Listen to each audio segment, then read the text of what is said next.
Center, Sarah and Mark with you. A jam-packed show which includes the Canadian women's soccer team on the pitch, suspension in the CFL, but we begin with the Maple Leafs and their new starting goaltender. Yes, his name would be Matt Murray. It was trade with the Senators. There's pros and cons to this, right? Because Matt Murray's a Stanley Cup champion, but he missed most of last season with injuries. So yeah, this was a trade that happened between the Senators and the Leafs. Ottawa's going to retain 25% of Murray's salary, meaning Murray's cap hit with the Leafs will be $4.68 million. Toronto is also receiving a third-round pick in next year's draft and a seventh-round pick in 2024, all in exchange for future considerations.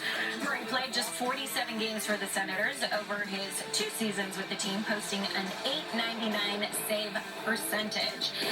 And, you know, considering the Leafs are making this trade to better their playoff fortunes, you can look and see how much better Murray's career numbers are in the playoffs. And in those 2 seasons in Ottawa, Murray's numbers, they did dip from his time in Pittsburgh. He had a goals against average of 3.23 and that save percentage just below 900. And with more, we're joined by our hockey insider, Darren Dreger. After tons of speculation on who would be between the pipes, it looks as if the Leafs have partially answered the question with the acquisition of Matt Murray.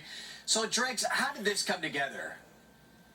Just a lot of back and forth and negotiating, Mark, between the Toronto Maple Leafs and the Ottawa Senators. I mean, we've been speculating on this for several days, but it really seemed to elevate in terms of the trade negotiation on Friday in Montreal. But Maple Leafs medical staff first had to acquire the medical records of Matt Murray from the Ottawa Senators. They scoured that to make sure that there wasn't anything heinous involved in the history medically of Murray. They wanted to make sure that the goaltender that they're acquiring here, even though Kyle Dubas has a history with Murray that goes all the way back to the Ontario Hockey League days with the Soo Greyhounds, that he would be fit enough to come and do the job that they need him to do. And that's being a starting netminder for the Toronto Maple Leafs. I know there's a lot of head scratching out there, but the Maple Leafs are banking on the fact with their resources and with a better defensive club in front of Matt Murray. If he's healthy, they expect him to be healthy in training camp, that he will be able to have a bounce-back season. And they're not done yet. It's not just Matt Murray. The expectation is that Kyle Dubas will also look at the free agent market for another goaltender. All right, more big news on the day after 16 seasons in Pittsburgh. Evgeny Malkin is